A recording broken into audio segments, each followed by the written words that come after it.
네, 18연패에 빠졌던 한화 이글스가 지난 주말 두산을 상대로 극적인 승리를 거두면서 연패 수렁에서 벗어났습니다. 하지만 현실이 녹록치 않은데요. 그래서 집중 인터뷰 안치용 KBSN 야구 해설위원과 한화 이글스와 관련한 이야기 나눠보겠습니다. 위원님 안녕하세요. 안녕하십니까? 네, 바로 본론으로 들어가겠습니다. 네네. 정말 어제 안간힘을 쓴 경기를 연패 탈출이었어요. 예. 우천으로 중단됐던 13일 경기가 어제 이어졌고 결국 1박 2일 경기 끝에 연패에서 벗어났습니다. 네. 일단 한화의 연패 탈출 예상을 하셨습니까? 전혀 예상을 하지는 못했습니다. 예. 왜냐하면 그 상위권 팀들과의 대결이 계속해서 이어졌기 때문에 예. 사실은 20연패 더 나아가서는 뭐 23연패, 26연패까지도 가능한 그런 상황이 될 수밖에 없겠구나라는 예상을 했는데 결국은 토요일 경기가 비가 오면서 다음날 일요일로 이제 서스펜디드 경기로 넘어가면서 어떻게 보면 결과적으로 그 부분이 한화 이글스 입장에서는 신의 한 수가 됐던 그런 경기가 아닌가 싶어요.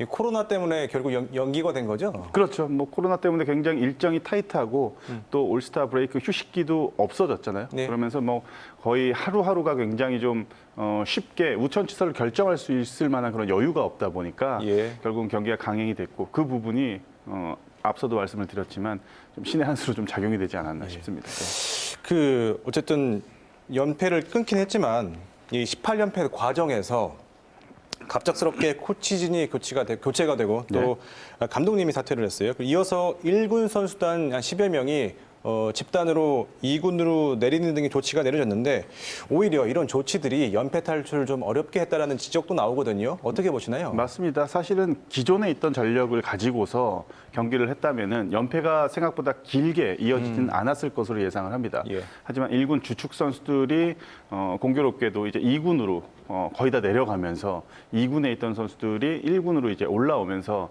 라인업이 굉장히 좀 얇아졌던 것은 사실입니다. 그러다 예. 보니까 타 팀들한테는 뭐 한화 이글스와 경기를 한다라고 하면은 뭐 3승을 다 챙겨야 된다라는 생각을 가지고서 이제 경기에 임할 정도로 굉장히 좀 약한 그런 라인업을 갖출 수밖에 없었던 그런 입장이었는데 감독 교체도 그렇고 뭐 코치진이 갑자기 4명이 갑자기 빠져나가고 또 1, 2군 선수단이 10명씩이나 이제 이동이 있고 이런 걸 보면은 결국은 글쎄요 코칭 스텝과 현장과 프론트 간에 어떠한 그런 그 소통이 좀 정확하게 되지 않으면서 예. 뭔가 조금은 좀 물음표가 남을 만한 좀 좋지 못한 그런 좀 이슈들이 결국은 좀 있었던 것 같습니다. 그렇군요. 뭐 아까 앞서서 말씀을 드렸지만 연패는 천신만고 끝에 끊기는 했는데 어제 선수단이 마치 우승한 것처럼 좋아했단 말이죠. 하지만 현실은 9승 27패로 리그 최하위고 또 35년 만에 최다 연패 타이 기록을 세우는 불명예를 세웠단 말이죠. 네. 또 중위권과도 벌써 한 10게임 정도가 벌어져 있기 때문에 사실 현실적으로 반등이 쉽지 않아 보이는데 앞으로 좀 어떻게 예상하십니까? 사실은 글쎄요. 저는 시즌을 마치고 난 이후에 과연 한화 이글스의 승률이 과연 어느 정도까지 올라올 수 있느냐가 관건이라고 저는 생각을 합니다. 어떻게 예상하세요? 예상은 3할 때 승률을 기록하기도 어려울 것이라고 예상을 합니다. 예. 이렇게 되면은 사실은 리그의 질이 굉장히 좀 문제가 예. 이제는 나타난다고 저는 생각을 하고 역시나 가장 좋은 거는 1위 팀과 10위 팀과의 그 승차가 많이 나지 않는 경기가 사실은 팬들한테 가장 즐거움을 줄 수 있는 야구입니다. 그렇죠.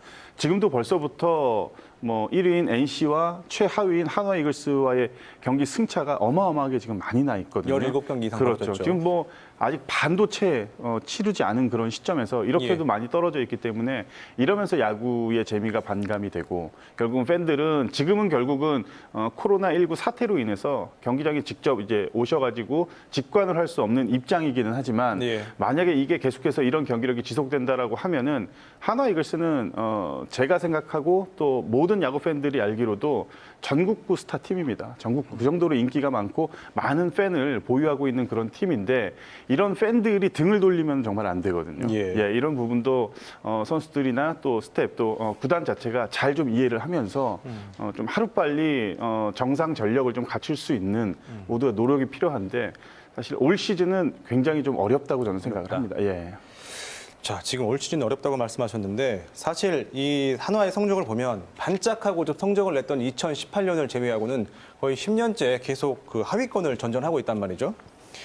그 사이에 대대적인 투자도 있었고 또 네. 감독들도 유명한 감독들 다 데려왔지만 불안한 마운드, 잦은 실책 같은 이 고질병들이 고쳐지지 않고 있단 말이죠. 이쯤 가면은 그 팀의 좀 구조적인 문제라고 볼 수도 있을 것 같은데 10년째 이렇게 체질 개선이 안 되는 이유가 뭐라고 보시나요?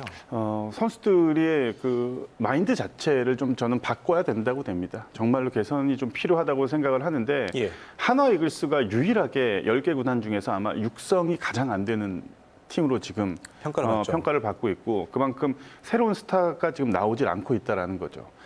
냉정하게 말씀을 드리자면은 김태균 선수가 아직도 4번 타자를 맡아서는 안 되는 거죠. 이제 30대 후반을 바라보고 이제 40을 앞둔 그런 선수인데 김태균 선수를 능가하는 선수가 보이지 않고 예. 사실은 2군으로 내려가기 전에 라인업을 보시면은 뭐 이용규 선수부터 뭐 김태균, 송광민, 이성열 뭐 굉장히 나이가 많은 베테랑 선수들이 중심을 이룬 게 이게 수년째 지금 이어지고 있습니다. 젊은 선수들이 탁 튀어나올 수 있을 만한 그런 좀 스타성을 가지고 있는 선수가 정은원 선수를 제외하면 사실은 눈에 띄지 않거든요. 예. 이거는 일단은 육성이나 퓨처스 쪽에도 문제가 많다고 저는 생각을 하고 이런 부분을 개선하기 위해서 최원호 감독 대행을 퓨처스 감독으로 처음으로 임명을 해서 이런 부분을 정민철 단장이 잘 맡겼는데 공교롭게도 한용덕 감독이 시즌 초에 이제 자진 사퇴가 되면서 최원호 감독 대행이 다시 1군으로 지금 부름을 받고 1군을 이끌어야 되잖아요. 그러면 지금 퓨처스는 다시 리셋이 된다라는 점이 가장 불안 요소입니다. 그러니까 이런 시스템이 정확하게 정착이 돼 있지 않다 보니까 예. 여러 명의 지도자가 계속해서 감독을 맡고 이게 반복이 되다 보니까 오히려 저는 악순환으로 지금 이어지고 있다고 봅니다. 알겠습니다. 오늘 말씀 여기까지 듣겠습니다. 감사합니다. 감사합니다.